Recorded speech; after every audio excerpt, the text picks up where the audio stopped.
Muy bien, pues en la clase de hoy, en la sesión de hoy, yo pretendía hacer una especie de repaso y sacar ver qué es lo que hemos hecho hasta ahora. Son 7 sesiones, eh, han pasado 2 meses, como inauguramos una segunda parte, lo que yo creo que se tiene que haber conseguido, ¿no? Hay unos objetivos que yo los he ido también explicitando, pero yo creo que se tiene que haber conseguido las cosas que voy a nombrar. Entonces yo os ruego que vosotros apuntéis si hay alguna observación que queréis hacer para el turno de, de participación. Sobre todo en este caso decía, bueno, Eduardo, creo que esto falta o no sé qué, lo que sea, ¿no? Mira, lo primero que dentro de este seminario que es la filosofía como escuela de vida, yo lo que expliqué al principio, intenté explicar, es qué sentido tenía el seminario, eh, cómo entendía yo la filosofía y todo este tipo de cuestiones. Y además nos referíamos también al libro que estamos utilizando como texto, para decirlo de alguna manera, que lo tenéis todos, el libro de Fundamentos de Filosofía, lo tenéis todo, o bien porque lo habéis adquirido eh, durante las clases, bien porque alguno lo ha comprado por su cuenta a través de Amazon y otros, y la gente de América, yo se los he mandado en PDF. Allí no se puede conseguir. Viene, es un libro de importación, es muy carísimo. Entonces, esto yo creo que estaba en los inicios del libro, eso tiene que estar claro. Empezamos con Parménides, ¿verdad? Y luego seguimos con Platón y luego con Aristóteles, que nos quedamos casi, decía a medias, quizás más avanzado que a medias. Entonces yo lo que quería que quedara claro cuál era la pregunta fundamental de la filosofía, que es la pregunta por el ser. ¿Eh? La pregunta fundamental de la filosofía es la pregunta por el ser. Claro, si decimos la pregunta por el ser, lo primero, si nos escuchara alguien por primera vez hoy, diría, bueno, ¿qué es el ser? ¿De qué está hablando este señor? El ser es el infinitivo de un verbo y también es, cuando decimos el ser, es el infinitivo sustantivado. Pero ¿qué entendemos por ser? Entonces, en vez de yo definir el ser y dar una definición que se puede encontrar en algún diccionario filosófico, ¿eh? No diccionario de la lengua normal, sino algún diccionario filosófico, dije yo, bueno, vamos a hacer una cosa, vamos a hacer un recorrido histórico. Bueno, en realidad ha sido por 3 autores que son muy importantes para ver qué entendían ellos por ser. A mí me gusta, como sabéis, no, pues si nosotros empezamos por definiciones, pues estamos empezando al revés, porque las definiciones son una conclusión de otras personas, ¿no? De otros pensadores. Entonces, lo que se trata es de que vosotros podéis llegar a las definiciones a partir del análisis y del estudio que estamos haciendo. Y eso es lo que hemos pretendido y yo estoy seguro que lo habéis conseguido. Entonces, estudiamos a Parménides, porque Parménides es fundante en este aspecto, porque el conocido como Poema de Parménides es un texto que se conserva bastante completo y podríamos decir que es el texto más antiguo de esa envergadura, porque luego hay fragmentos muy dispersos de otros pensadores llamados presocráticos, ¿no? Entonces, analizamos lo que era el ser, pero nos detuvimos en cuando Parménides dice claramente, es lo mismo pensar y ser, y ahí se armó, ¿eh? Entonces, ensayamos varias interpretaciones, eh, tanto interpretaciones relacionadas con la ciencia, no olvidemos que los que buscaban los griegos era la episteme, o sea, la ciencia, ¿eh? Que es la diferencia que entre la etapa anterior, esa etapa del mito, ¿eh?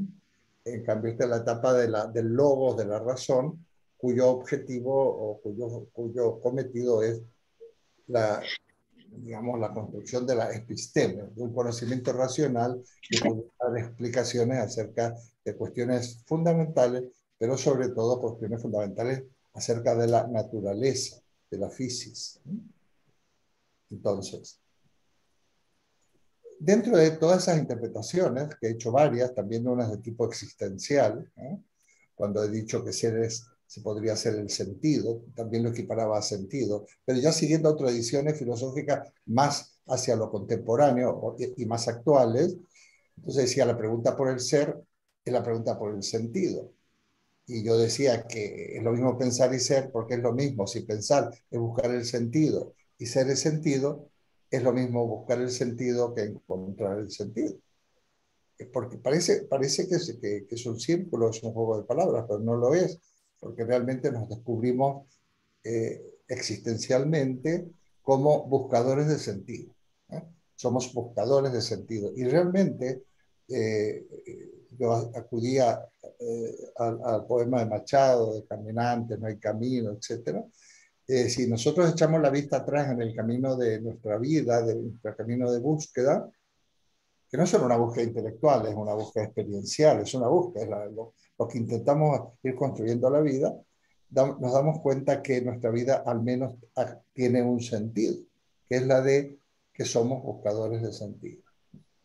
Y entonces esto, ya hablaremos más de estas cosas, pero me quiero enfocar en otra, como ser es lo que es, se lo puede definir como todo lo que es, porque hay un solo ser, el ser es único, no puede haber dos todos. Como el ser engloba todo lo que es, de alguna manera lo equiparábamos también a physis, que es naturaleza. Entonces, en esta acepción, podríamos decir que Parménides también enuncia el concepto de ser como todo lo que es, y no hay nada que sea que esté fuera del ser. Nada, lógicamente, porque es todo lo que es. Esto es un ser, pues forma parte del ser. ¿De acuerdo? Y ahí dan pues, las características de Parménides. Ahí fuimos un poco puntillosos para que quedara claro, ¿no? Entonces, el ser para Parménides es la naturaleza, en esta acepción, es la physis.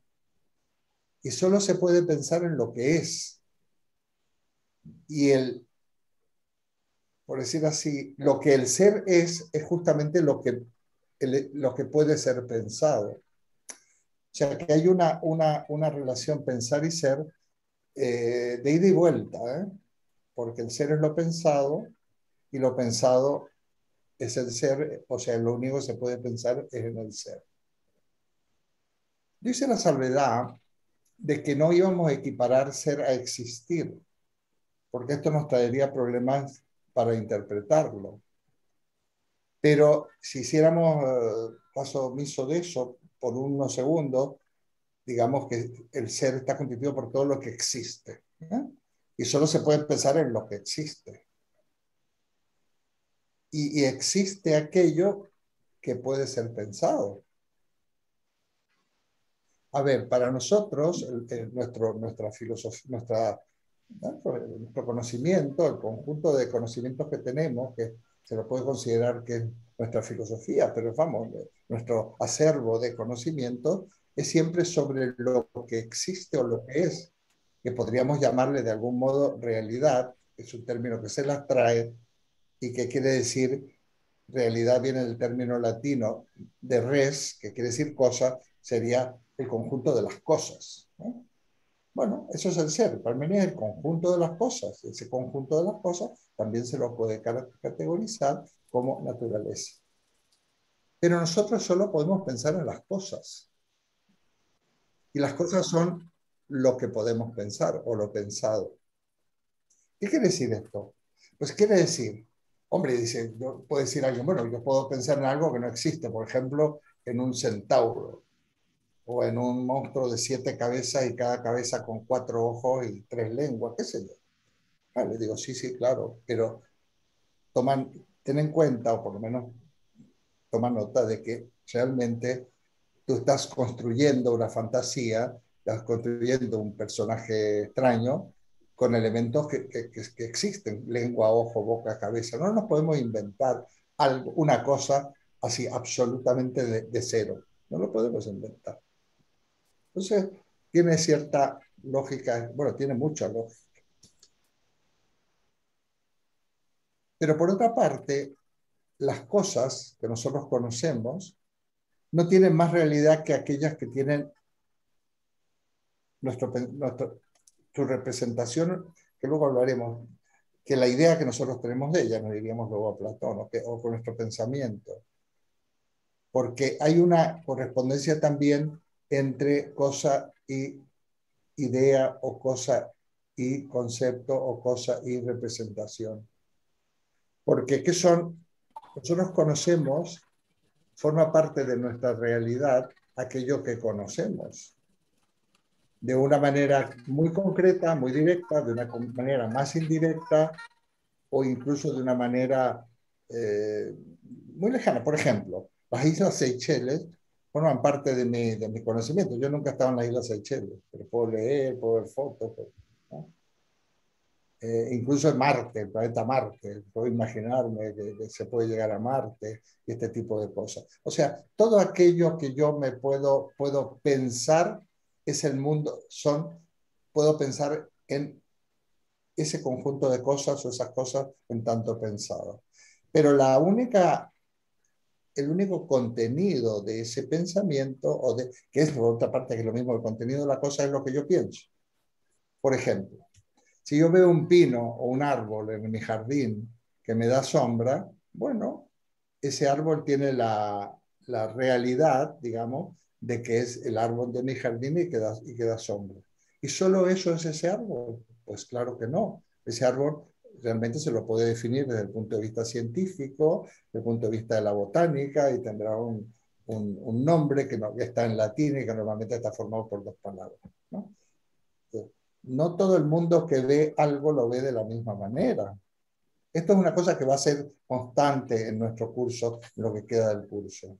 Yo ponía el ejemplo que vemos unas flores, entonces las flores, pues por un lado, desde el punto de vista botánico, pues son un órgano reproductor de ciertas plantas, pero por ejemplo, si yo regalo una flor, puedo estar regalando, es una alegoría de algo. La flor puede significar gratitud, amor, no sé, disculpas, muchas cosas puede significar una flor.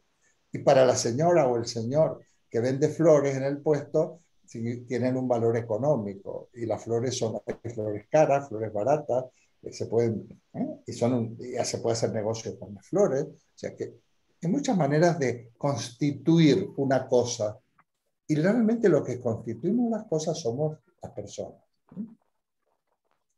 Bueno, esto vaya por delante. Entonces, para Platón, el ser es la idea que es la traducción de eidos, que quiere decir algo así como lo visto o lo pensado. Yo seguramente lo he mencionado, lo que pasa es que lo habré mencionado más de paso, o no. El verbo idea proviene de un verbo, que es el verbo idei, está enunciado en infinitivo. El griego no se enuncia, los verbos no llevan el nombre siempre del presente indicativo, de la primera persona presente indicativo. Sería, qué sé yo, por ejemplo, el verbo amar sería amo, el verbo amo sería el verbo amo, el verbo como, el verbo leo. No dice el verbo amar como una manera de organizar, ¿no? Los verbos.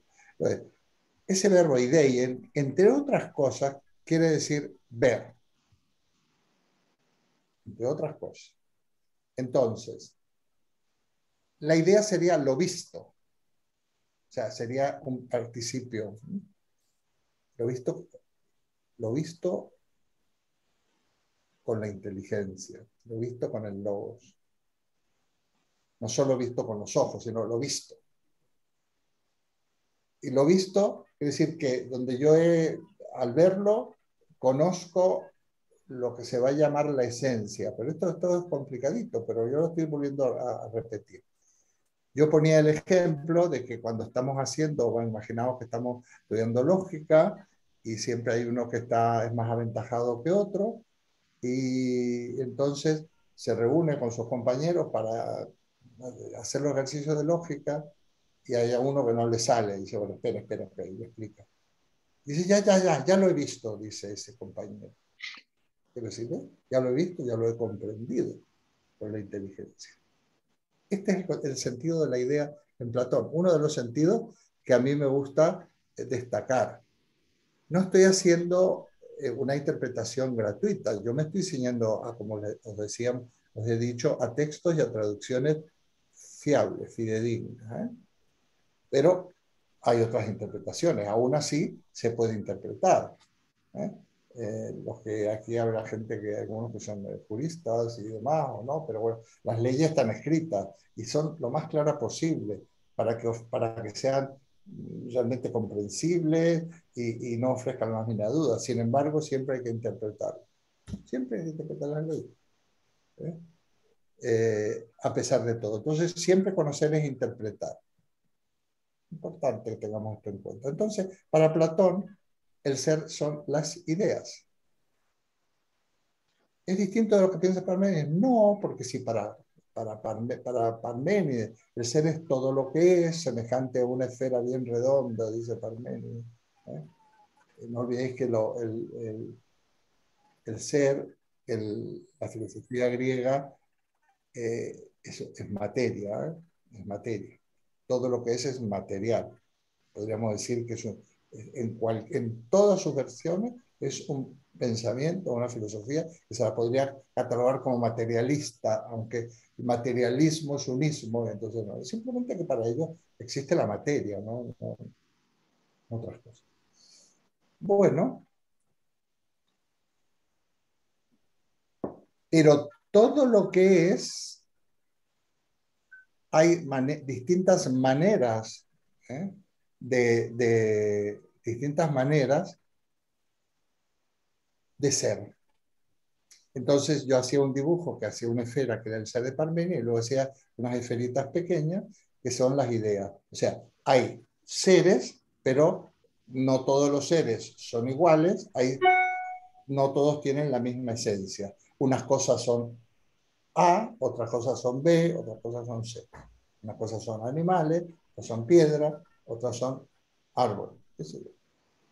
Entonces, lo que hace Platón en realidad es hilar más fino respecto de su maestro Parménides, que fue uno de los maestros de Platón, aunque él no lo conociera, pero sí lo leía. Platón tuvo varias influencias muy claras, por supuesto la de Sócrates es notable, pero también la de Pitágoras, la de Parménides, etc. ¿no? Entonces, es lo mismo pensar y ser, se podría, avanzando en Platón, podríamos decir que el ser es la idea y la idea es el ser. Lo que pasa es que hay distintos tipos de ser. Y como cada idea representa, por decirlo de alguna manera, la esencia de algo, de una cosa, pues las ideas tienen un contenido, representan la esencia. A ver, esto iríamos en la línea de los significados. Las ideas de Platón, para que nos entendamos, dentro ya de la lingüística y de la semántica moderna, es el significado. En unas páginas más adelante, en el libro que tenéis, veréis el famoso triángulo semiótico. No sé si lo hemos explicado, pero es que siempre que me gustaría explicarlo en algún momento, ¿no? Entonces, son los significados. Bueno, ¿qué diferencia hay en decir que el contenido de la idea es la esencia o el contenido de la idea es el significado? Bueno, una enorme diferencia. Esto quiere decir que en la época clásica, que eran de alguna manera, había un cierto naturalismo en el gnoseológico, se consideraba que la inteligencia humana podía realmente conocer la esencia de las cosas y que las cosas tienen una esencia. Sin embargo, al paso de los siglos, hemos visto que en realidad no se conoce ninguna esencia de las cosas, porque como las esencias, aquellas las construimos nosotros, Lo que hacemos es construir significados. Entonces, si reemplazamos esencia por significado, podemos asumir perfectamente el pensamiento de estos filósofos clásicos. Hasta el ejemplo de la flor. Puede significar una muestra de amor, puede significar qué sé yo, un agradecimiento, una felicitación de cumpleaños, o puede significar un objeto de estudio para el botánico, y estudiar todos los ciclos de la vida vegetal, etcétera, o puede significar un bien económico, un bien de comer, que podamos comerciar con él, como cualquier cosa, como pescado, como carne, como bolígrafos, como libros, o sea, eso es una mercancía. Bueno, pues, ¿qué es la flor? Bueno, pues todo eso junto serían diversos significados. Por eso será tan importante dentro de lo que es la filosofía del lenguaje contemporánea aclarar los contextos en los cuales utilizamos los términos, los que Wittgenstein llamaba juegos del lenguaje, que además si llegamos es muy, muy interesante.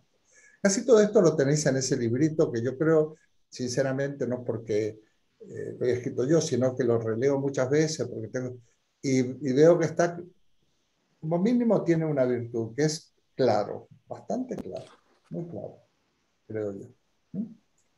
Entonces, por eso he decidido que lo tengáis como, simplemente como referencia. Luego iréis en la medida que os interese un tema, como siempre doy bibliografía y puedo yo indicaros para que podáis avanzar. Muy bien. Para Aristóteles, el ser es la sustancia, decíamos. Pero es que sustancia, en griego, entre otras cosas, se dice usía, se escribe ousia, que es el participio presente del verbo einai, que es el verbo ser. O sea, que yo diga que el ser es la sustancia ahora, si me escucháis a Aristóteles, decía, pero ¿qué está diciendo? Me está diciendo que el ser es el ser. Porque ser se puede decir einai, se puede decir on, que es el participio presente, to eina o to on. Cuando escribe Platón o Aristóteles o incluso Parménides, cuando habla del ser, dice to on, pero indistintamente utiliza también to einai, o sea, el ser es, digamos, el infinitivo, pero to on es el participio presente, que yo os he dicho que en castellano no tenemos participio presente, tenemos participio pasado, utilizamos el gerundio. O sea, ser es el que está siendo. El on sería el que ejerce la acción de ser. Y yo ponía el ejemplo, así como el amante ejerce la acción de amar, el durmiente ejerce la acción de dormir. ¿No? Está siendo, bueno, se dice on. Y en griego los participios se declinan, también tienen género. Eh, Tienen género y entonces del verbo ser me refiero, ¿no? Sería, usía es el femenino de on, ¿no? Es el femenino. On es el participio presente, que decir, está haciendo, y usía sería el femenino, ¿no? Entonces, la sustancia es el ser para Aristóteles. También utilizan otras expresiones más complejas, vamos, con varias palabras que no viene al caso ahora en el análisis que estamos haciendo. Otra muy importante es totieneine, es una frasecita, no la vamos a analizar. Fijaos, dentro del ser es todo lo que es, hay distintos modos de ser, o sea, todo lo que es Parménides, distintos modos de ser según Platón, y yo ponía unos puntitos dentro de cada una de estas pequeñas esferas, que son las sustancias. ¿Por qué? Porque la idea de mesa, por ejemplo, vamos a poner la idea de mesa es artificial. También hay un lío con las ideas artificiales o no artificiales. Por ejemplo, la idea de árbol sería la idea platónica, pero hay muchos tipos de árboles, muchos tipos de... Si descendemos lo individual, no es lo mismo un pino que un olmo, que un peral, que no es lo mismo. Por lo tanto, la sustancia para Aristóteles son las cosas concretas. sea, una de las características de la sustancia en Aristóteles es que es lo individual, esto es una sustancia, y concreto, material. Concreto quiere decir material, ¿eh?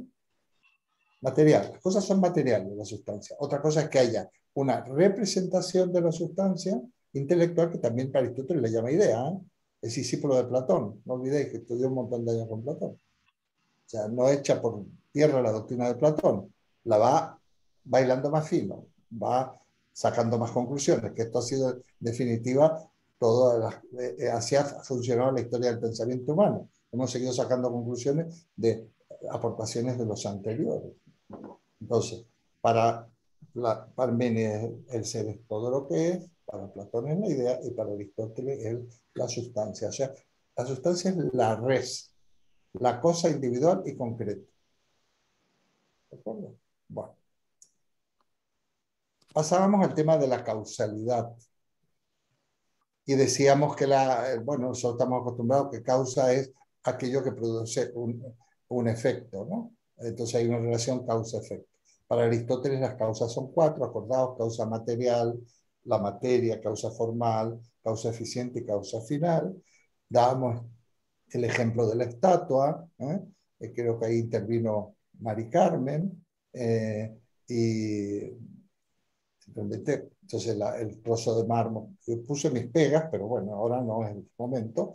El trozo de mármol sería la materia, la idea de lo que el constructor quiere construir es la forma, el constructor dándole esculpiendo ese trozo de mármol sería la causa eficiente y la estatua completa la causa final. Lo dejamos ahí por ahora. Repito que ni siquiera que el propio Aristóteles no es un muy buen ejemplo, porque el tema es que hay diversas maneras de entender la materia y la estatua, el trozo de mármol, ya es una sustancia.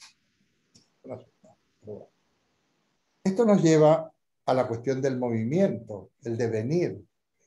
Esta manera de conciliar el movimiento y el reposo, porque las grandes cúpulas, por decir así, de discusión del pensamiento griego, pero no de discusión fanática, sino de intentar conciliar lo uno y lo múltiple, el movimiento y el reposo, el ser y el no ser, como en realidad todo eso es conciliable.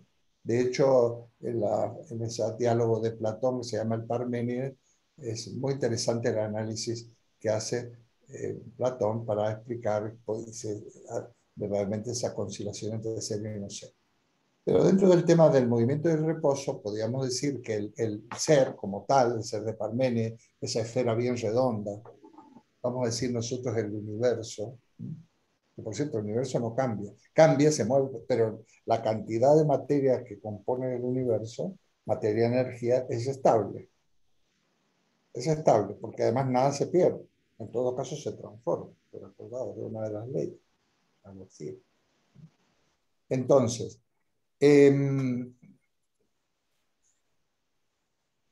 Aristóteles va a explicar el problema del movimiento, precisamente a partir de la noción de causa eficiente. Y nos va a decir que todo aquello que se mueve, cuando es mueve, no es solo moverse así, sino ya aunque estemos quietos, estamos transcurriendo, ¿no? Y nos estamos en el tiempo, por lo tanto, todo se mueve, todo está en un permanente movimiento. Sin embargo, el todo no se mueve porque no cambia. Otro día me preguntaba una alumna que cómo era posible que el ser fuera ilimitado pero no infinito. Y es muy sencillo, porque la noción de materia infinita no tiene ningún sentido. Sin embargo, cuando el ser es ilimitado quiere decir que nada lo limita, porque si nada lo limita, porque si lo limitara el ser formaría parte del ser, y lo que no es no limita. Bueno, ¿y cómo se mantiene? Bueno, yo explico ahí en el librito, porque le hice leer recordarle una página, es una alumna que tengo en México, que está estudiando en España, en la UNED. Decía, el ser se cohesiona a sí mismo, ¿no? Bueno, entonces, Aristóteles dice, todo lo que se mueve, o se mueve a sí mismo, o es movido por otro ser. Por ejemplo, nosotros o somos la causa de nuestro ser, o tenemos que cifrar esa causa en otro ser, o sea, nuestros padres. Y así sucesivamente. Pero dice Aristóteles, esa cadena de seres que mueven y son a su vez movidos por otros, no se puede prolongar, no se puede proyectar hasta el infinito. Digamos, nos vamos hacia el pasado, hacia las causas anteriores, pero no hasta el infinito, porque si no, todo estaría inmóvil, porque habría una infinita distancia entre ese supuesto origen y este momento presente. Una cuestión de sentido común. No puede haber una distancia infinita entre el origen del universo y el universo actual. Si es infinita, nunca llegaría.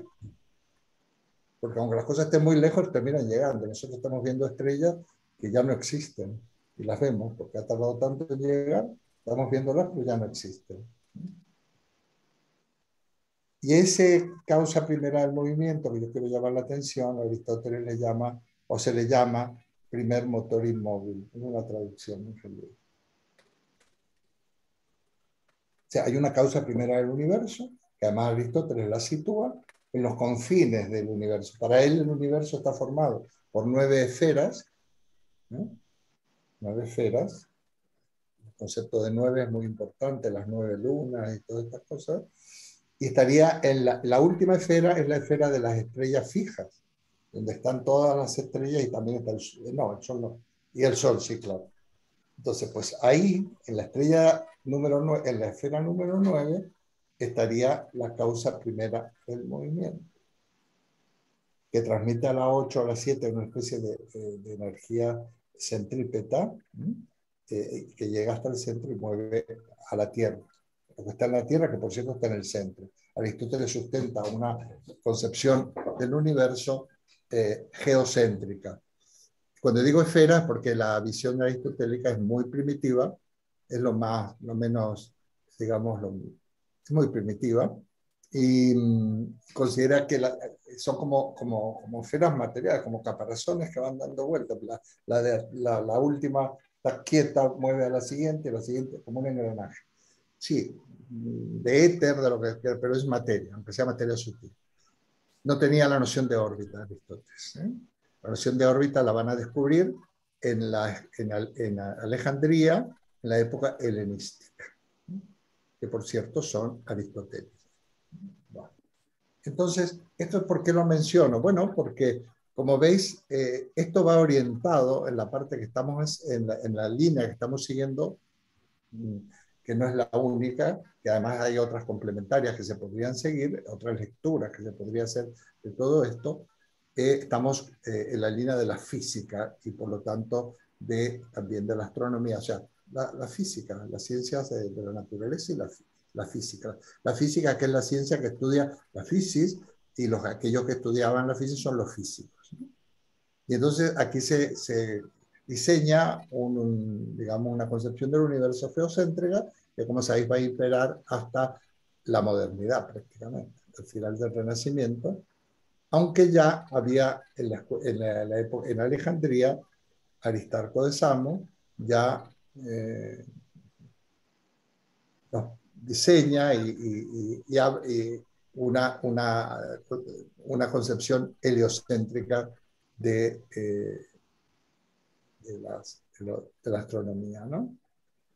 En donde ya el centro no es del centro no es la Tierra, sino el Sol, y la Tierra sería un planeta. Aristarco de Samos es muy avanzado, pero no se le hizo caso. Por cierto, en la esfera número más externa, de la estrella fija, está el Sol, está el primero motor inmóvil, y no olvidéis que para Platón el Sol es aquello que nos permite ver las cosas, ¿no? Porque como el Sol ilumina las cosas, yo las puedo ver en el sentido metafórico. Cuando el prisionero de la caverna sale afuera, puede ver todo gracias a la luz del Sol. Y la idea de Sol, para Platón, el Sol representa la idea de bien. Para Aristóteles, de alguna manera, también. Él define, no vamos a entrar en ello, al primer motor inmóvil como pensamiento del pensamiento que a sí mismo se piensa. O sea, En este texto, que es una simple, digamos, recordatorio de un texto que está traducido y habría que ver, hay que discutir cómo se puede traducir eso, pero que es una de las traducciones más frecuentes, vemos que de alguna manera ese primer motor inmóvil, algunos piensan que podría tener un carácter inteligente. Y de ahí que algunos dentro del medioevo, eh, algunos cristianos han creído que Aristóteles aquí está vislumbrando la noción del Dios cristiano, judeo-cristiano, y otros también piensan que Platón la vislumbra con la idea de bien, etc. Ese será otro tema. Muy bien. Bueno, también hablamos de la abstracción, acordados, cuando decíamos cómo se forman las ideas para Aristóteles, ya en Aristóteles. Y hablábamos de que para Aristóteles el conocimiento siempre empieza por los sentidos y a partir de ahí podemos llegar a forjar la noción de idea o concepto, que es una idea puramente intelectual. Esa doctrina se llama de la abstracción. Decía que venía del verbo latino abstraere, que significa separar. Muy bien. Pero es importante que tengáis en cuenta que tanto Platón como Aristóteles le conceden mucha importancia a los sentidos. Para Aristóteles, si yo no conozco las cosas a través de los sentidos, no podré nunca llegar a la esencia de las cosas. Habrá que hacer un paso de transformación para convertir eso en idea, y eso es la abstracción. Pero es que también para Platón las cosas son lo, la episteme nunca no es nunca de los no sé, no es de los sentidos, no le elaboran los sentidos ni para Aristóteles, ni para Platón, ni para Parménides. La episteme o ciencia se elabora con la razón y con la inteligencia. Y hoy en día igual, la física actual no es una cuestión de los sentidos, es una cuestión de nuestra inteligencia. Entonces, para Platón también, o sea, el conocimiento sensible nos permite llegar a las ideas porque Platón dice en su teoría de la reminiscencia, ¿eh? Que entonces como yo veo, me acuerdo de la idea que yo tenía de árbol y puedo reconocer que esto que estoy viendo es un árbol. O sea, la percepción sensible es ocasión de recuerdo de las ideas que yo había olvidado dentro de esa doctrina que se llama de la metempsicosis. Muy bien. Bueno, luego pasamos a la lógica. ¿Para qué? Bueno, hicimos unos pasitos de lógica, hablamos de la lógica del concepto, la lógica del juicio, la lógica del raciocinio, hablamos del enunciado, hablamos del cuadro de oposición de las proposiciones, figura y modo del silogismo, muy por encima. Pero para que os deis una idea, que la episteme no se puede desarrollar si no hay una estructura lógica que se lo permite. Y el primer gran lógico fue Aristóteles, y esta lógica ha llegado hasta nuestros días. Ha sido reformulada, al reformularla digamos, se la ha dotado de mayor potencia, eh, digamos, potencia productora de enunciados científicos válidos, que son las leyes científicas, ¿eh? Pero Aristóteles es también el gran lógico. Pero es que el primer lógico ya fue Parménides, cuando dijo el ser es, el no ser no es imposible que el ser no sea o que el no ser sea. Estamos hablando del principio de identidad y de no contradicción, que es la base de la lógica. Eh, Nuestra lógica binaria, que habría mucho que hablar de esto, si llegáramos en algún momento o en otra época de nuestra etapa de nuestro seminario, es la que tenemos, la que le funciona toda la tecnología actual, ¿eh? Incluso estas conexiones, todo por la lógica binaria. Pero hay otro tipo de lógica, ¿no? Que se está investigando, son las lógicas que van a permitir otras cosas, que van en la línea de inteligencia artificial, que van en la línea de los viajes espaciales, que van en la línea digamos, de alguna manera tener en cuenta la curva de espacio-tiempo, bueno, y muchas cuestiones que ya ha analizado incluso la ciencia, las novelas y los escritos de ciencia ficción. Pero que esto no es tanto, no es tanta ficción. Muy bien, por eso lo planteaba, la lógica aristotélica. Muy bien, eso más o menos hasta ahí llegamos, ¿no? Luego, ¿qué nos faltaría? Bueno, no estaba previsto, porque yo estoy siguiendo ese libro, pero ese libro, porque yo podría abrir el otro ámbito, que es el de la ética aristotélica y platónica. Yo podría abrirlo, pero entonces tendríamos que dar otro curso, porque es tan... el sesgo que tiene este curso es, de alguna manera, la filosofía de la ciencia, de alguna manera. Estamos hablando de la ciencia, de la episteme, porque cuando pasemos al tema siguiente, que es Descartes, el discurso del método, veréis que seguimos viendo el método de la ciencia. Me he saltado el medio, digo, sí, me lo he saltado, porque bueno, he tenido que elegir, ¿no? Eh, en otras oportunidades hemos hablado de Santo Tomás, tampoco vamos a seguir el libro, y en el libro no he hablado de la época helenística, no he hablado del cristianismo y filosofía. Puedo hacer algunas referencias en algún momento cuando tratemos el tema de Dios, por ejemplo, del propio Descartes. Pero de verdad que sería ampliarlo al doble. Lo mismo pasa con la ética y moral, la ética aristotélica, la ética platónica. Por ejemplo, la ética platónica para Platón la ética es fundamental, ¿no? Porque que nosotros hemos visto, el discurso del banquete, por ejemplo, también Mito de la caverna y otros, pues lógicamente. Básicamente en la pensamiento griego clásico, eh, digamos que la ética está definida por lo que se considera la búsqueda de la felicidad. Pero habría que matizar mucho. Hoy no lo estoy desarrollando, estoy citando pinceladas, pero la felicidad se consigue a través de la consecución o la búsqueda del bien.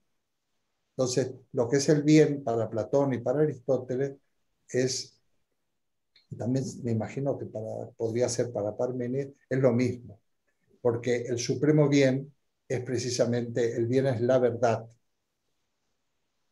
y también la belleza.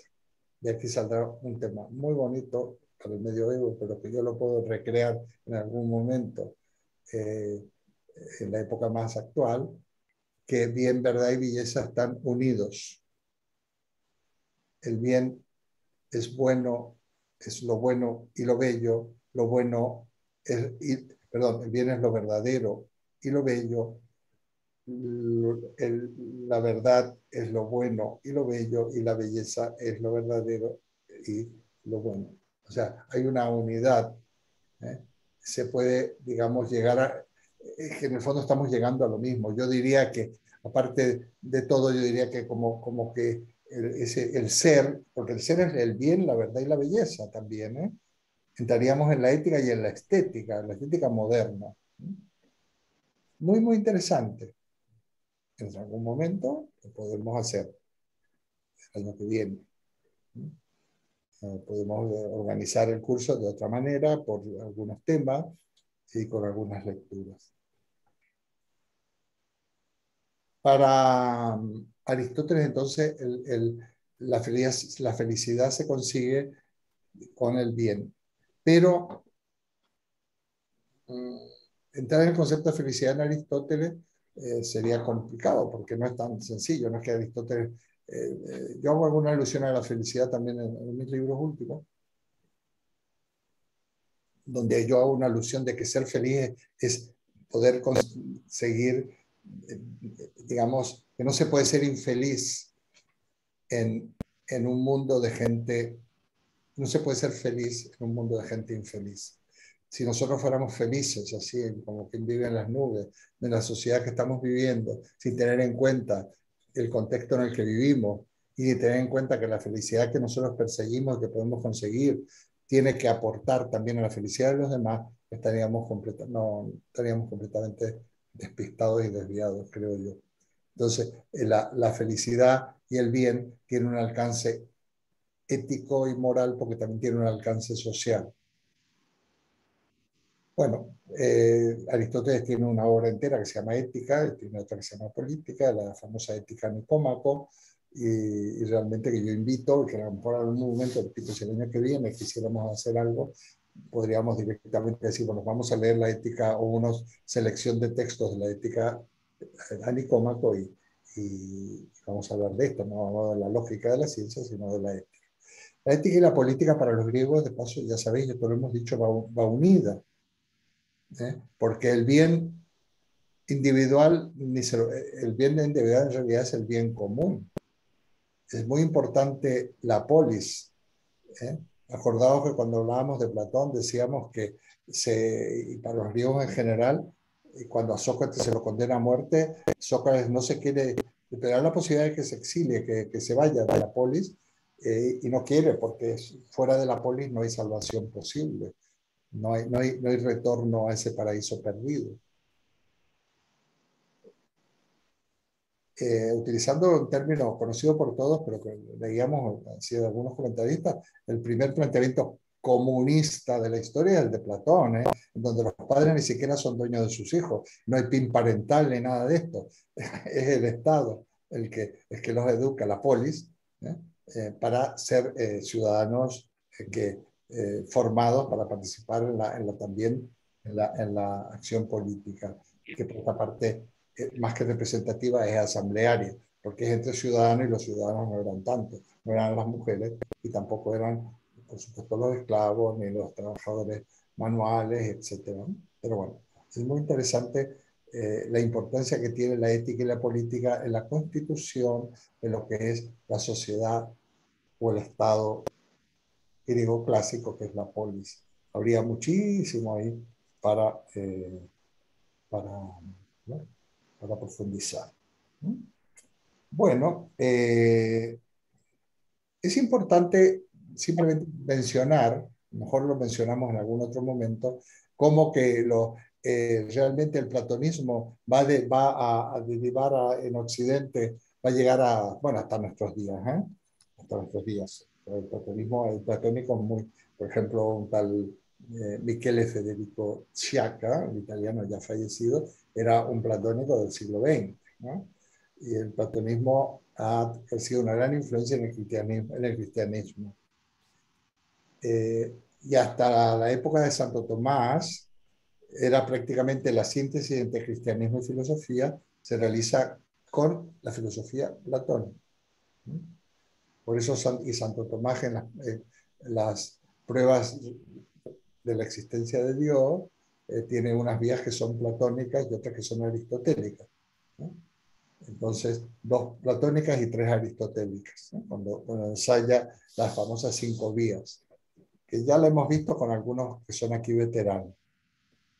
En el continente europeo había triunfado Platón en esa síntesis, sin embargo, en el norte de África, precisamente como el aristotelismo se había desarrollado en Alejandría, norte de África, Egipto, cuando los árabes, el Islam, a partir de Mahoma, van construyendo la teología musulmana, pues que adoptan la filosofía de Aristóteles. Y ahí España tiene un gran protagonismo porque estos filósofos pues estaban, digamos, principalmente en España, en Córdoba, en Granada, en Sevilla, etcétera, ¿no?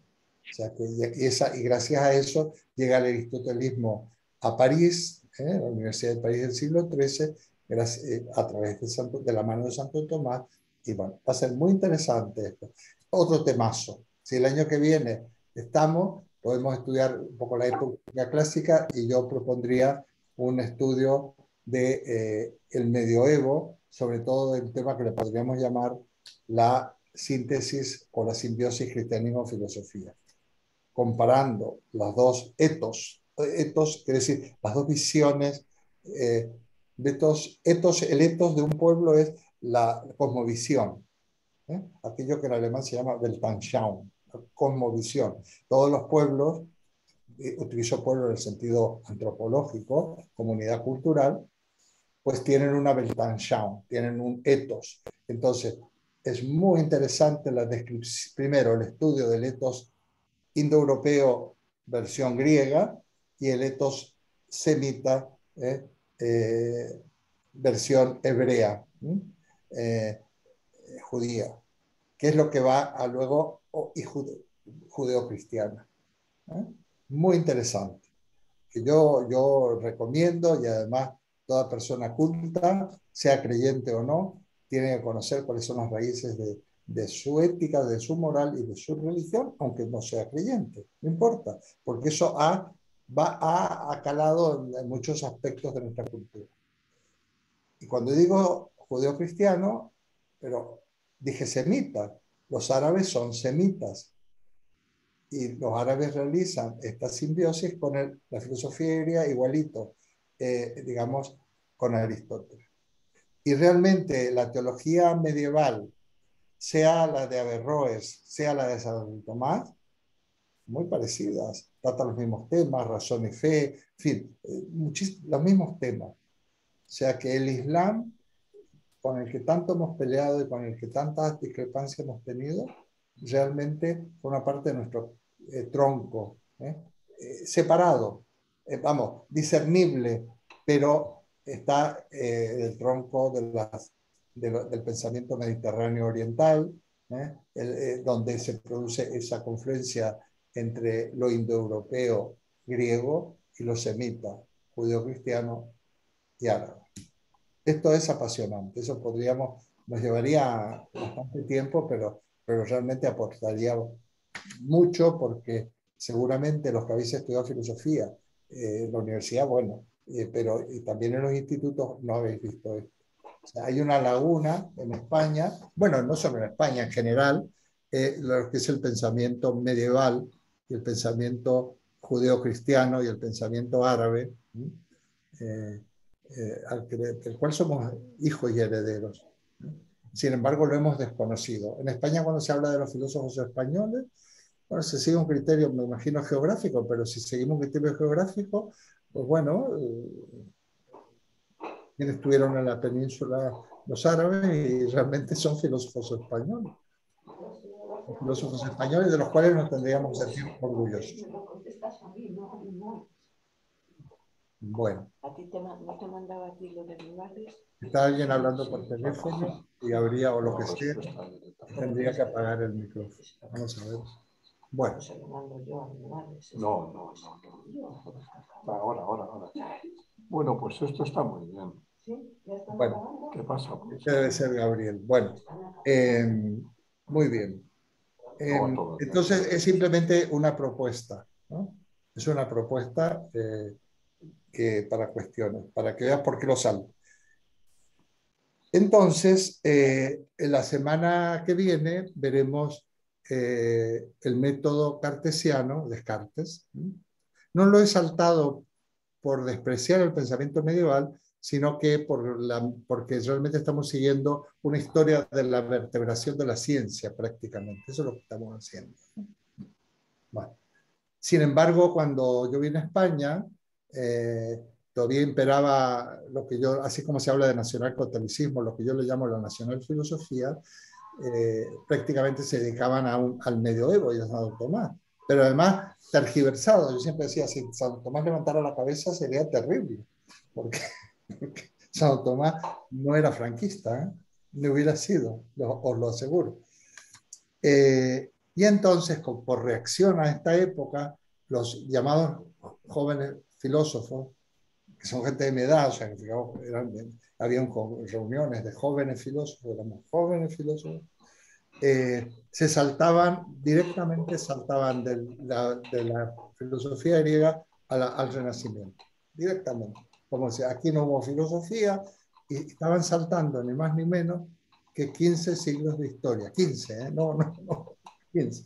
Entonces, bueno, yo no estoy en esa línea, yo valoro enormemente el pensamiento medieval, y vamos, y yo sorprendería mucho si pudiéramos hacer un estudio de Santo Tomás de Aquino, más que de San Agustín es muy bonito, pero me quedo más con Santo Tomás, que Santo Tomás es un aristotélico, por lo tanto tiene un pensamiento muy estructurado. Y otro genio del medioevo, que es Guillermo de Ockham, que es el fundador, un poco es el iniciador de la modernidad, ¿no? En pleno siglo XIV, ¿no? Entonces, el fundador de la modernidad, y además cuando se utiliza el término, ellos se consideran los discípulos de Ockham modernos, en latín moderni, y ellos disputaban contra los antiqui, que eran los del siglo XIII. pero antiguo, había una dialéctica antiguo y moderno, y lo que están haciendo es reformando ni más ni menos el método de la nociología, la teoría del conocimiento, y por lo tanto poniendo las bases de la metodología, la lógica y el método científico moderno, ¿no? Y son los primeros que hablan de, se va a ir haciendo el trasvase entre esencia, como algo que está en la cosa misma y que la inteligencia la puede descubrir, o interpretación, en el famoso tema que en latín se lo consigue. Es suppositio, que es el valor de suplencia de un término. O sea, los términos, ¿qué significan? ¿No? Reemplazan en el discurso qué cosa de la realidad. Bueno, súper, muy, muy interesante. Eso, los que quieran tomar nota, pues para más adelante, ¿verdad? Bueno, yo creo que voy a ir ya, sí, ya es hora. Vamos a abrir un, si queréis, si alguien necesita, bueno, estáis en casa, no vamos a hacer un descanso. Si alguien quiere ir al baño, lo que tiene que hacer es ir al baño, apagar la cámara y va al baño, como han hecho algunos aquí, estoy seguro. ¿Has ido al baño, Luis, en este rato? ¿Sí o no? No, es una broma. No tiene por qué contar lo que ha hecho. Bueno, es una broma. Ya me conocéis. Bueno, entonces vamos a empezar, vamos a abrir el turno de preguntas, de participación, y le ruego a Luis que me ayude con lo de las levantadas de mano. Entonces, simplemente cuando Luis le da la palabra, enciende el micrófono. Y Vale, que levanten la mano, lo que sea, y ya vamos viendo quién quiere hablar.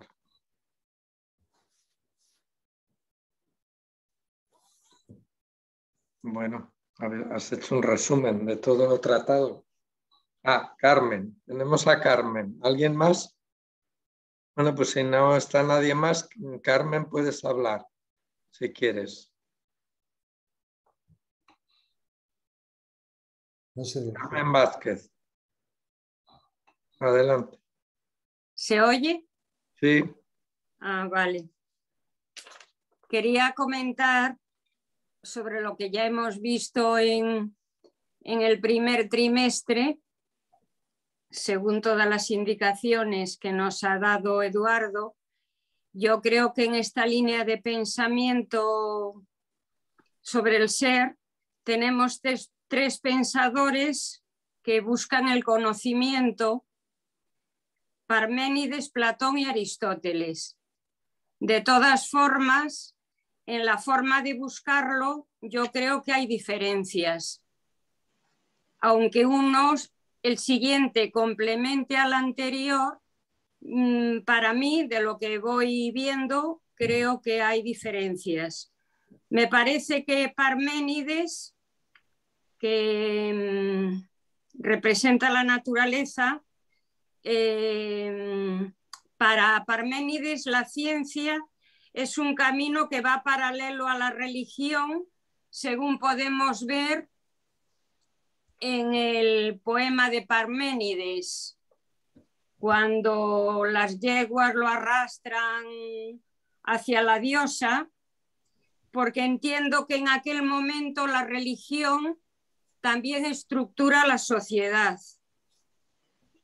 Y en el poema de Parménides, que es tan difícil y tan oscuro, nos dice: es preciso que aprendas todo, tanto el imperturbable corazón de la verdad bien redonda, como las opiniones de los mortales en las que no hay verdadera ciencia. Aprenderás, empero, también estas cosas, como las apariencias, pasando todas a través de todo, deben lograr la apariencia del ser.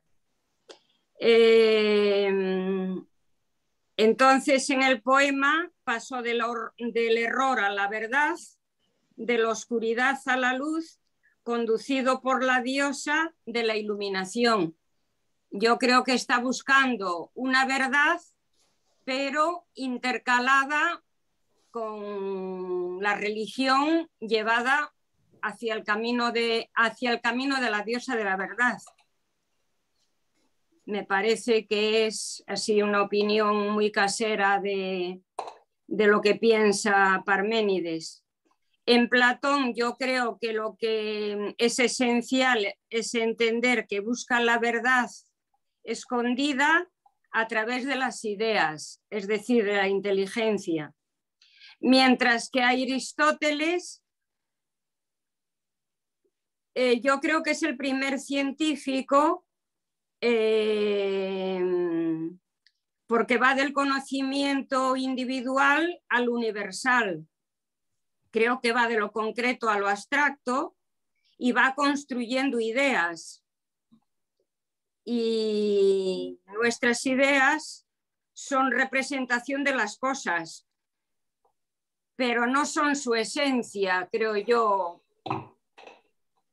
de lo que voy viendo de los tres pensadores, que los tres son igual de interesantes, evidentemente, y conocerlos pues es muy enriquecedor. Lo que más me gusta es leer el poema de Parménides, la verdad.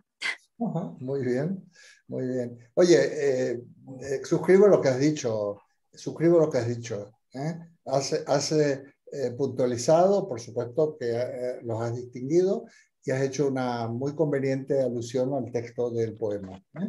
Se ve que te gusta y que además lo conoces y que te puedes mover con cierta comodidad en él, ¿no? Perfecto. Tu aporte, que además queda grabado y que va a ser compartido, pues yo lo suscribo. Está bien. Y respecto a lo que comentabas de Abraham, que a mí es un tema que me resulta muy entretenido. Abraham realmente es el padre de las tres religiones, del judaísmo, del cristianismo y del islam. De acuerdo. Pero es más, en Jerusalén, que yo creo que tú también te lo conoces, sí, donde está la piedra de Abraham, es lo que tanto judíos como los musulmanes le llaman la piedra, la roca fundacional, que está en la mezquita en el monte, que no me acuerdo ahora, vamos, que es la mezquita que cerró Sharon con la última intifada. Sí. Entonces, uno de los problemas que tienen hoy en día, después de 2000 años, pues es que cuando se llega al tema de la piedra de Abraham, entre palestinos y judíos, es el tema clave para todo tipo de acuerdos, sean de tipo político, etcétera. Entonces, el tema de Abraham es que sigue estando en vigor exactamente igual que hace 2000 años. Sí, así es. Es más, el conflicto lo vemos todos los días en el telediario. Me parece un tema muy interesante el tema de Abraham, un señor con el que yo no estoy de acuerdo, pero vamos, que está ahí y dando, es decir, esa creencia que dio lugar a las tres religiones monoteístas, pero el conflicto político y social y económico se mantiene con la misma mentalidad que hace 2000 años. Muy bien. Creo, o sea, un tema y el otro. Y veo que en Parménides, en la época de Parménides, la religión estructuraba la sociedad, evidentemente, pero en Grecia, que es una mentalidad totalmente diferente a la judaica o semítica, como tú comentabas, pero que no tenemos mucha diferencia de nuestros abuelos de hace 2000 años, porque seguimos con los mismos conflictos y en los mismos lugares. Lo estamos viendo ahora todos los días también en el telediario, con todos los problemas que hay alrededor de los Dardanelos, Mediterráneo y demás. Pues Entonces sí, el tema es que da para mucho. muy bien. Dijiste que no en Grecia que la religión estructuraba la sociedad, no. ¿Eso no, fue un lapsus o yo No lo... estructuraba la No, no religión. estructuraba, claro, claro, no, en Grecia no, por supuesto. Ahí viene, es una cuestión muy importante, como en todos los grupos semitas, la religión es una religión de Estado en realidad. En cambio, en Grecia no. En Grecia la religión tiene un papel casi folclórico y metafórico. No es que la gente no creyera, porque hasta hoy en día creemos en todo, creemos hasta de todo tipo de cosas, mitificamos lo que sea, pero digamos que... Pero creer sí creían, lo que no tenían eran dogmas. No, bueno, creían, es relativo. Yo creo que no, yo no estoy, no creo que creyeran mucho, en algunos no. No, porque, bueno, lo que pasa es que aquí tenemos el concepto, Carmen, que una hemos hablado y también se podrá profundizar entre fe y creencia. Entonces, sí, creer sí, y cree la gente, cree, qué sé yo, en los políticos o no cree pero no, la fe es otra cosa y esa es semita, judeo-cristiana, musulmana.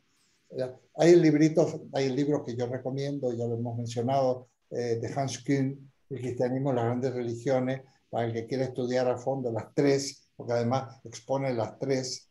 Bueno, también expone no solo las tres estas, sino también el budismo y otras, las grandes religiones. Pero las tres religiones mediterráneas, las tres religiones bíblicas, cuyo padre, como muy bien has dicho, fundador es Abraham, es muy interesante esto. Muy interesante, yo creo que es una cuestión cultural apasionante. Todo lo que tiene que ver con esto es apasionante. Claro. Muy bien, muchas gracias, Carmen. ¿Alguien más? Las personas, sí, que quieren intervenir. No sé si está, se fue, Cristina se fue o está, que Cristina siempre habla. Cristina de los... Cristina Pop. Cristina. Cristina Pop sigue estando, pero bueno, sigue estando conectada. ¿Alguien más con otro acento? María Inés.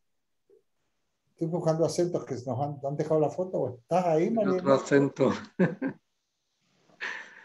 Esto, no, esto del acento.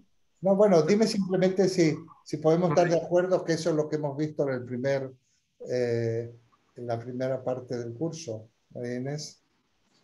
No sé si está, o es la foto. María Inés está. Sí. Hola, ¿me escuchan? Sí, Perfectamente. sí, escuchamos.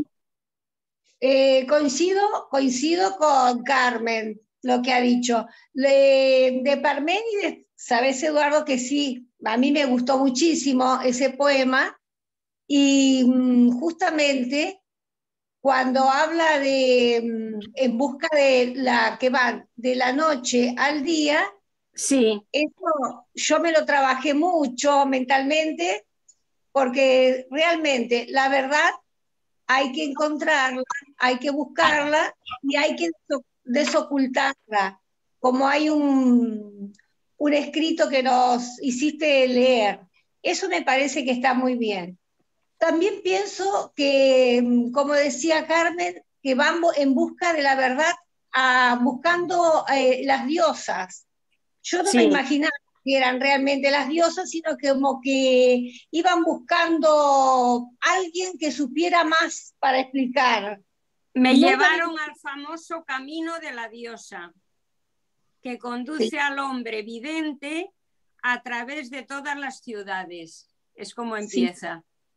Sí. Que es muy poético, es muy bonito, ¿eh? Sí, yo no me imaginaba que una diosa, mira, más bien me lo imaginaba como que iban en busca de una persona que sabía mucho, pero que no iban, digamos, a la diosa, sino que como que iban, mira, te lo diría, a una biblioteca, diríamos hoy, como que iban a una biblioteca a buscar ese saber que le faltaba. En cuanto a Platón, a mí lo que más me gustó, me llegó muchísimo de Platón la vida que tuvo Platón. Y en cuanto a la idea, también me pareció muy claro un mensaje que nos dejó Eduardo sobre Platón. Y de Aristóteles me queda algo que no sé si traerlo o no como duda. Esto de la esencia, cuando habla de la esencia, la abstracción, ¿se puede compatibilizar con los gestos de las personas? Personas que en esencia son buenas, son generosas. Eso siempre me quedó la duda, porque una vez escuché que una persona dijo de otra que era muy buena y muy generosa. Cuando terminamos de decir cosas lindas de esa persona, la que dirigía la reunión dijo así: sí, es su esencia. No sé si esto Eduardo me lo podrá explicar, no sé Sí, sí, si se... te lo explicaré. Te respondo cuando termine. Si has terminado ahora o no. Termine, Eduardo. Muy bien. Bueno, efectivamente, las otras cuestiones son consideraciones que tú has hecho, has destacado cosas que ha dicho Carmen, cosas que tú has entendido, pero sí que me interesa lo de esencia. Mira, el término de esencia puede tener un uso del lenguaje cotidiano o no. Aquí estamos hablando de un uso específico del lenguaje. Claro, porque, por ejemplo, existe una cosa que se llama esencia de vainilla, ¿no? Sí. Pues ya está. También hay gente que vende esencias, que son una especie de perfumes falsos que venden en los mercadillos. Esencias. Bueno, no nos estamos refiriendo a eso. Y cuando dicen en su esencia, lo que ha querido decir esta persona bueno, que forma parte de lo que ella es, tiene algo que ver, tiene algo que ver. Pero esencia en filosofía y en la filosofía griega, básicamente, te voy a decir cómo se define. Esencia es lo que una cosa es. Sería como el carnet de identidad de esa cosa. Esa es la esencia, lo que una cosa es. La esencia de los seres naturales, bueno, está expresada en dos palabras. Las clasificaciones las realiza Aristóteles. Por ejemplo, canis lupus es el lobo, esa es la esencia siempre Aristóteles menciona el género próximo al grupo que tú perteneces y cuál es la diferencia. O sea, el lobo forma parte de los cánidos, pero no es el canis canis, que es el perro, sino el canis lupus. Nosotros somos Homo sapiens, formamos parte del conjunto de los homínidos, pero versión sapiens. Luego hay un Homo neanderthalensis, ¿verdad? Que es la versión neandertal, y etcétera. Bueno, entonces, esa es la esencia. Las definiciones, aquellas en dos palabras griegas, género próximo, diferencia específica, que se le debemos a Aristóteles y a sus discípulos, por ejemplo, a un tal Porfirio, lo que hacen es expresar la esencia de las cosas. Ahora bien, Aristóteles consideraba que la inteligencia humana puede conocer la esencia de las cosas. En ese sentido, está muy influenciado de su maestro Platón. Y yo ahí siempre hacía un poco la ironía, bueno, yo la llamaba concepción como si la inteligencia rayo láser, ¿no? Como si la inteligencia no entrara en las cosas y las clavara. Entonces yo por eso sustituyo ahora el concepto de esencia por el de significación. Sí. Tengo un librito chiquito que no sé si lo tienes, se llama Significado de Interpretación, donde también trato de esto. Un libro breve, porque es muy importante. Nosotros no conocemos la esencia de las cosas porque las cosas no tienen una esencia escrita, según mi criterio. ¿Sabes por qué? Porque pensar que las cosas tienen una esencia es, en el fondo, echa mano de una teoría creacionista. Eso significa que hay un ser inteligente que es Dios, que, esto es muy platónico, que le pone a cada cosa su identidad, su esencia, y además, como nosotros somos hijos de Dios, también, o somos platónicos porque hemos vivido en ese mundo y tal, podemos conocerlas o reconocerlas. Yo no estoy de acuerdo, pero esa es la cuestión. La esencia es lo que una cosa es. Y esa es la base de la definición desde el punto de vista lógico y nociológico. Esta es la cuestión. Luego usamos, ¿sabes lo que pasa? Que en griego, en el lenguaje es muy importante, porque sustancia de Aristóteles no te puede ir al diccionario y que te van a decir ¿de qué estamos hablando? Que eso consume sustancias, leía los otros días en una película. ¿Qué quiere decir? Que consume drogas, ¿no? Bueno, digamos, sustancias aristotélicas, pues sí, también la droga sería una sustancia aristotélica, pero sustancia es toda cosa material. Y ya está. Sí. Muy bien. Bueno. Está bien esa pregunta, me gusta porque, mira, nos cuesta un poco, se nos escabulle, porque mezclamos con el lenguaje ordinario, naturalmente. Sí. Luego, uno de los que nos hacen flaco favor son a veces algunas pseudofilosofías estas de autoayuda que hablan mucho de esencia. Pero digo pseudo porque hay escritos de autoayuda que no son pseudofilosofía.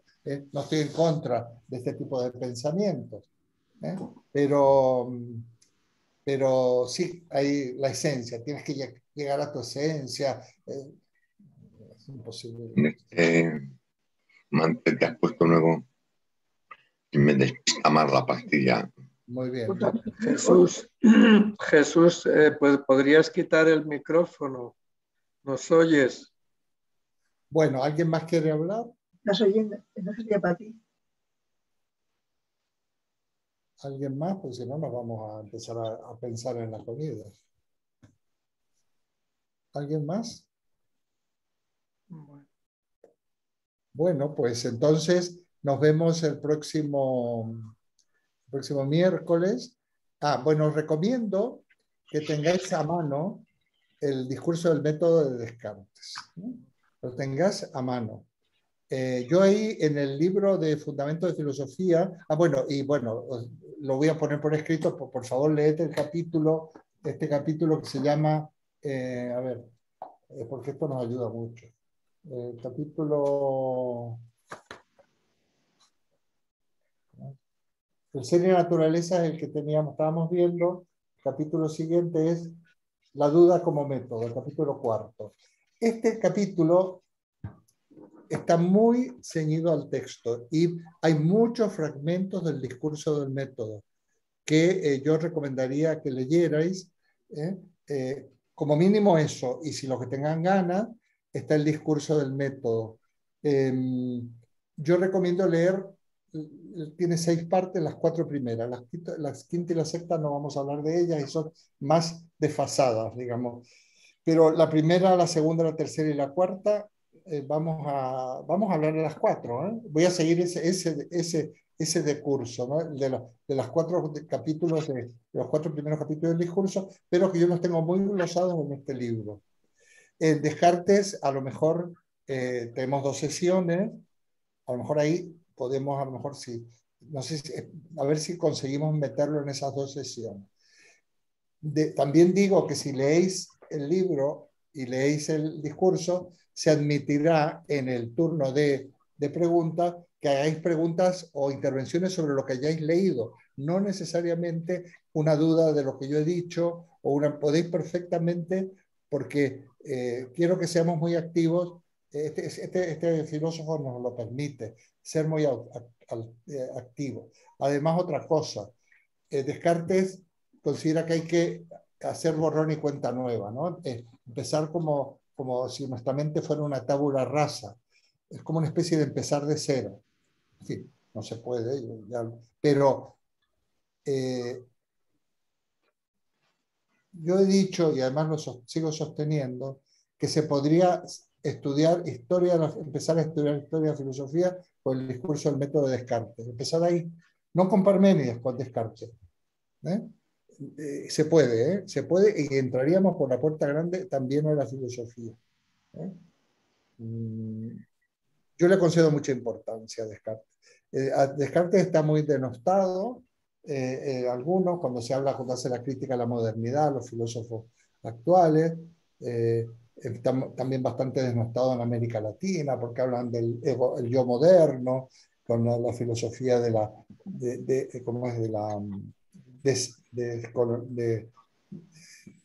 descolonización, y todo este pensamiento descolonial y demás. Yo lo reivindico, yo reivindico a los clásicos. Mira, estos filósofos que yo tengo en este libro, los reivindico. No es que yo los explique, no, los explico primero porque los he estudiado bastante, más que a otros, y porque los reivindico.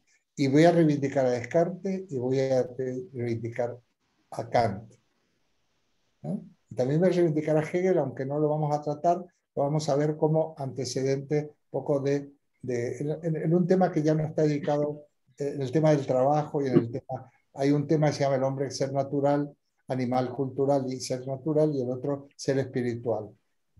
Pero Descartes y Kant van a ser dos platos fuertes del curso, porque creo que uno lleva al otro de alguna manera, no directamente, porque Kant se nutre de otros pensadores, pero Kant es el gran filósofo de la Ilustración.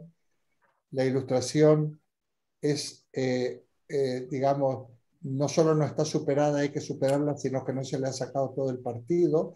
De la educación, de la Ilustración proviene, por ejemplo, de obras de Kant, la Unión Europea actual y el concepto de Europa para evitar guerras, en el libro de la paz perpetua, la Ilustración, de la Ilustración, digamos, depende aquella formulación de los derechos humanos, en fin, las sociedades avanzadas, democráticas, no perfectas, en las cuales vivimos en estos lugares del mundo, no perfectas, pero sociedades bastante distributivas, sociedades, depende de quién gobierne, un poco mejor o un poco peor, pero es lo mejor de lo que hay, ¿eh? No hay mucho más, ¿eh? Por ahí. Yo no estoy haciendo una defensa de la actual situación política, pero por ejemplo, si estamos en España, bueno, pues no vamos a comparar la sanidad o la educación o las carreteras de España con otros países, para nada. Y eso quiere decir que ha habido mucho freno digamos, en estas políticas sociales. Pero todo esto, de que todo el mundo tiene derecho a una vivienda digna, todo el mundo tiene derecho a la educación, todo el mundo tiene derecho a la salud, está ya en la Ilustración. Los filósofos ilustrados, que por otra parte esto va a producir el primer gran acontecimiento, que es de la Revolución Francesa, con esos ideales muy interesantes que luego, por supuesto, se desvían por muchos motivos, pero de todas maneras, el ideal ilustrado yo creo que todavía debe ser, tenemos muchas consecuencias que sacar y mucho que aprovechar, ¿no? Entonces, para mí ha sido clave, y si no, por lo menos tomar lo que para mí en la conformación de mi filosofía de la vida, estos autores que estoy mencionando han sido claves, ¿eh? Han sido clave y me han aportado mucho y les estoy muy agradecido a ellos porque es un modo de inmortalidad, por otra parte, porque me ha permitido tener una filosofía que en este andar por la vida, que es complicado, me ha hecho que he llegado hasta aquí, por lo menos, ¿ya? Con mis 76 años cumplidos hace el 4 de febrero, hace poquito. Como no están las redes sociales, para que la gente no me abrume con felicitaciones, no lo habéis podido hacer. Pero bueno, he llegado hasta aquí, parece mentira, con todas las cosas que ha habido que sortear. El otro día me pregunta alguien en una entrevista, en una reunión, ¿qué tal estoy? Le digo, ¿estoy bien? Le digo, bien, estoy vivo. Estoy vivo. Estamos vivos, así, aquí estamos dando guerra porque es de lo que se trata. Yo creo que dar guerra rejuvenece, ¿no? Y nos mantiene jóvenes porque estamos ahí, estamos al quite de la situación. Y también no exentos de sentido del humor, que yo aplico en este caso a nuestros amigos, nuestros soportes humanos y técnicos informáticos, Manuel. Bueno, muchas gracias, Manuel. Manuel, oye, y tú, a ver, Manuel, una pregunta. ¿Sigues de técnico o te interesa este asunto? No, me interesa mucho. Sí que es verdad que empecé pues haciendo el seguimiento de técnico, pero sí que me interesa. No estoy a la altura vuestra, porque yo creo que vosotros estáis a una altura más mayor, pero bueno, lo paso muy bien, ¿eh? Con vosotros estoy descubriendo muchas cosas, ¿no? En este tema, ¿no? Que hay mucha gente muy inteligente, ¿no? Que sabe mucho más. Mira, Manuel, también seguro estás descubriendo que si no lo has descubierto, estás al caer de decir, pero ¿cómo yo he podido vivir sin filosofía hasta ahora? Es verdad, sí, sí. Cuando uno, no, de verdad, porque mira, la filosofía es un bien que hay que compartir y que hay que difundir, que esto es lo que es el leitmotiv de mi trabajo, ¿no? Difundir porque hace bien, Sí. verdaderamente hace bien. Y bueno, y por otra parte, de altura más que tú, estamos todos sentados, los hay muy bajitos, ¿eh? Aquí, que a mí me consta, ojo, estos muy altos. No, a ver, aquí nadie sabe más que nadie, ¿eh? La mayoría de la gente aquí no ha estudiado filosofía como carrera. Bueno, no tengo una ficha vuestra, como decíamos en la universidad, no estaría mal, ¿eh? Una ficha que me pusiera cada uno los estudios que tiene, las lenguas que maneja. Sobre todo eso, porque a veces se puede, según las lenguas, recomendar cierta bibliografía.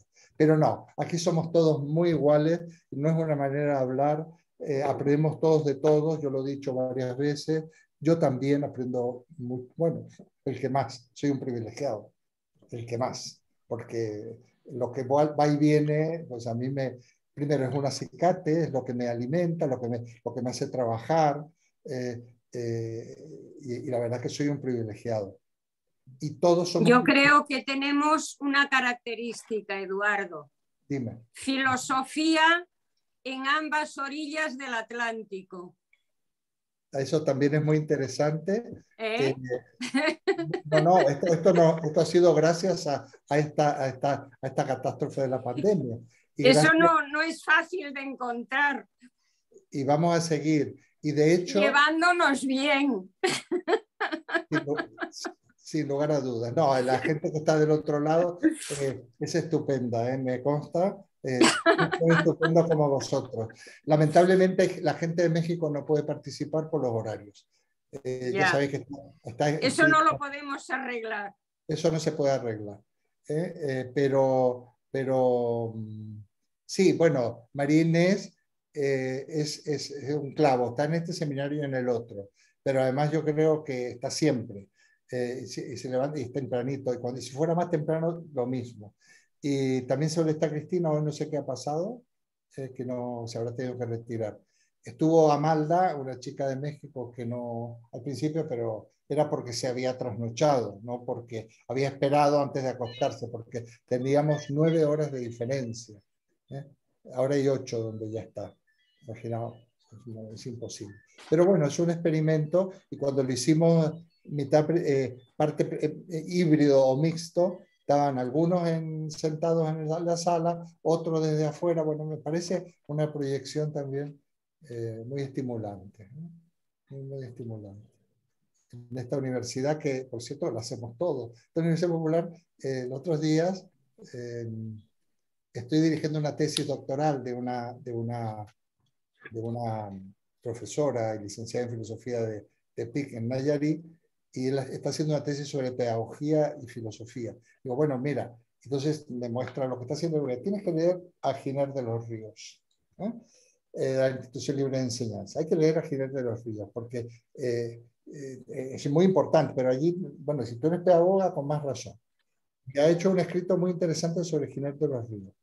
Giner de los Ríos avanza hace una crítica de una pedagogía obsoleta y propone una escuela activa y participativa. Y como esta universidad, yo le conté, está intitulada Carmen de Michelena, una señora que pertenecía a este grupo de la Institución Libre de Enseñanza, pues yo creo que la Universidad Popular de alguna que cumple con que es abierta, es avanzada, hay libertad de pensamiento, hay, los temas trata y se enfrenta a temas muy actuales y también controvertidos. Y bueno, quitando esto, bueno, aparte de esto, repito que somos muy privilegiados de poder estar en un grupo de filosofía, yo y me incluyo, por supuesto, hablando de estas cosas un miércoles tranquilamente, ¿no? Esto nos hará vivir el tiempo que tengamos más o menos, no programados por nadie, sino el tiempo que vamos a vivir nos lo va a prolongar.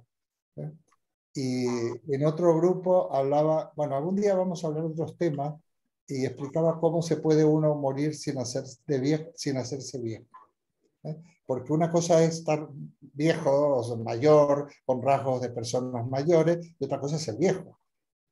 Y aunque ahora está previsto que algunos de los que están aquí se van a pasar los 100 años, seguro, pero los 90 y tal, eso por supuesto, y es posible pasar esos 100 años y no haberse hecho viejo nunca.